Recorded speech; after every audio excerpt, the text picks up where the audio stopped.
Well, hello everybody and grand day rising. Welcome to my channel, whether you're old or new. It's lovely to see you here and I hope you enjoy my content. Well, I received a response, believe it or not, on the 28th of April from my MP for East Thanet, Polly Billington, in response to my 3-page email to her dated the 28th of December about ARLA. Now, it's taken 4 months to receive a reply, but to be honest, it was a very long email and I did attach various documents in support of my argument, and obviously they were of a scientific nature and one needs to have an opportunity to take those on board and consider what's been said.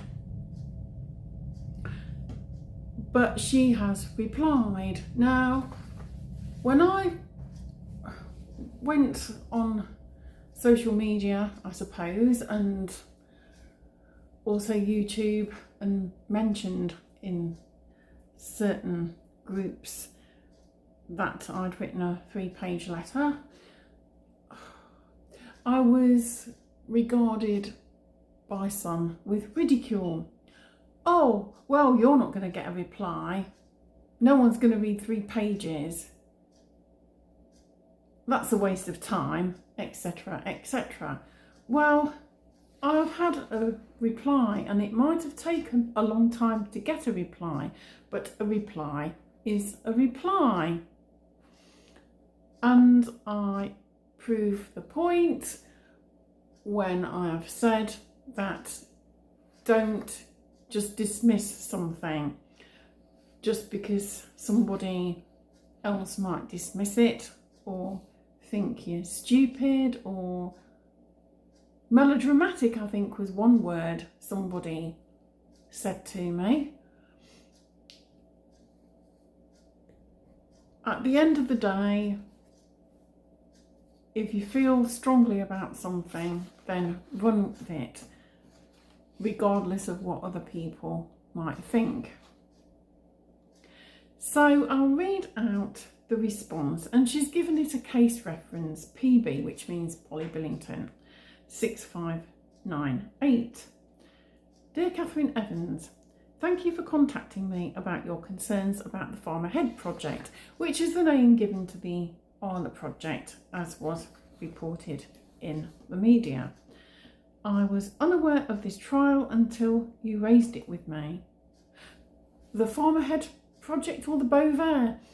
Bearing in mind that Polly Billington claims to be in regular dialogue with farmers, I find it rather incredulous that she doesn't know about Beauvais.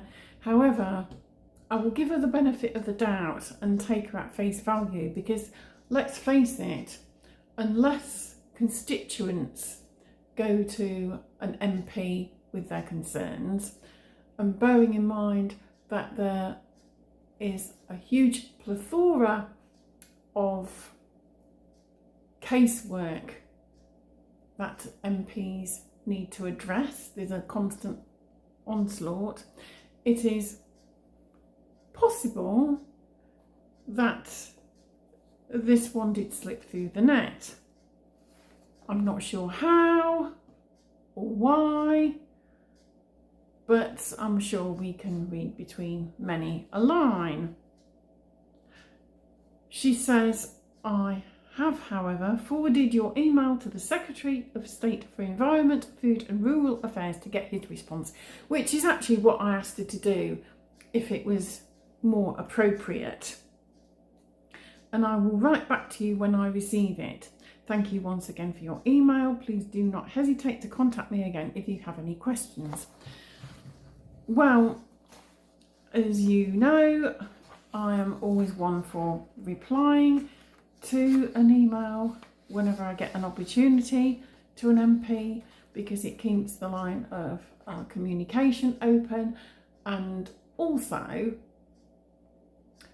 it shows that you value their efforts. If that is not made clear, then perhaps an MP would not necessarily be motivated to deal with all your queries in the future. So I said, thank you so much for your reply to my email dated 28th of December 2024, and I appreciate your comments and action on my behalf. Since my email, I believe the FSA have come out and admitted that traces of bovine feed have been found in dairy products, but insist the risk is minimal. I could have quoted Kerry at Budget Cooking UK, but I don't really want to drop anybody in it. I think sometimes it's a good idea to keep some cards close to one's chest and then maybe wheel those out at a later date by just sharing a video with the MP. But we'll leave that for now. However, ARLA have apparently confirmed that some of the 30 farmers who were trialling the feed have since halted the trial due to the high cost of the feed and the fact that cows refuse to eat it. Also, public sentiment is clear, with ARLA and other associated products such as Wiseman Dairies and Muller being left on the supermarket shelves, and increasingly people turning to resources such as foodfindershub.co.uk, for whom I'm proud to be an ambassador, and fullfartmilk.co.uk in order to connect directly with farmers and other independent food producers and reduce their reliance upon the supermarkets. It is perhaps interesting to note that on Saturday, when my husband and I visited the Windsor Royal Farm Shop, all the dairy products were bovine free. And of course, King Charles is a leader in UK farming and agriculture. And we know that King Charles is in tight with the hoi polloi. I'm therefore sure that Polly Billington will find that information quite interesting, as it sends a certain message that if a member of their high establishment isn't stocking bovine dosed products in the farm shop, then maybe caution needs to be made when choosing one's dairy products, even if one is an MP.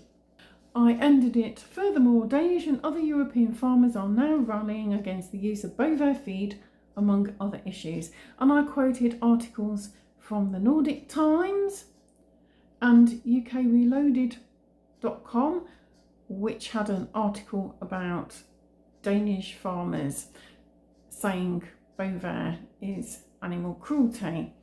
With best regards, and I look forward to hearing from you further in due course. Catherine Evans. So she can read those articles if she wishes. Now, the one on the Danish farmers bovine is animal cruelty was published on the 14th of April 2025 by UK Reloaded, and the article was by a lady called Rhoda Wilson. I will put the links in the description and a screenshot of that article so you can go away and have a look at that. But it's talking about the petition against the use of bovine, how Danish farmers have to, by law, add the chemical to cattle feed, and Danish farmers were being fined for not adding it.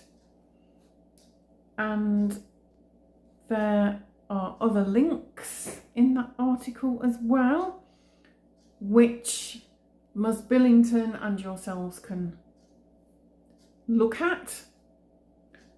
But it says, in Denmark, animals and nature are subjected to mistreatment, and so are people. Sorry for rusty English, but it's important that people around the world hear a little about how we in Denmark are also under attack from globalism and the certain agendas. 2030, for example. They claim that they want to drug the animals and maybe worse, especially the cows, with the chemical called Bovaer, as in this story. That's the story. So you can go to that site and have a look. Now, the other article I refer to was from the 15th of January 2025 by the Nordic Times, and it's associated with the climate agreement, and it says on Monday, Danish farmers protested against new climate taxes and rules that they say make farming in the country more difficult and worse. Among other things, the protests were directed against the criticised feed additive Bovaer, which farmers are now forced to use to reduce methane emissions, or else they get fined. Last year, the Danish government agreed on the new climate agreement with the aim of making Denmark green. One of the targets is to reduce nitrogen emissions from agriculture by 13,780 tonnes per year, to be achieved through a carbon tax on farmers. So it seems that farmers are being targeted not just in the UK but worldwide, because there's certain philanthropists, including Gil Bates, who has bought up huge swathes of farmland, and of course certain banking corporations such as Rockblack and Guardvan, who are also involved in, shall we say, various forms of food production, whether directly or indirectly. And again, I will try and screenshot a little of that as well, but you can go and read that as well for yourselves. Anyway, let me know your thoughts. I hope that my response to Polly Billington is apt. I'm sure it is. I am taking her comments at face value. Whether or not I wholly believe the excuse is another thing, but I'm keeping an open mind. At least something is happening, and we shall see what reply we have from the Agriculture Minister.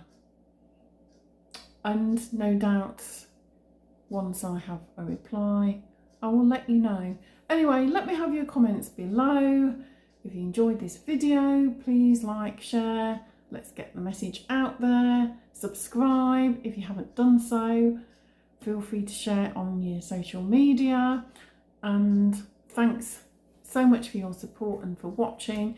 And I'll see you again soon for the next one. Until then, bye for now.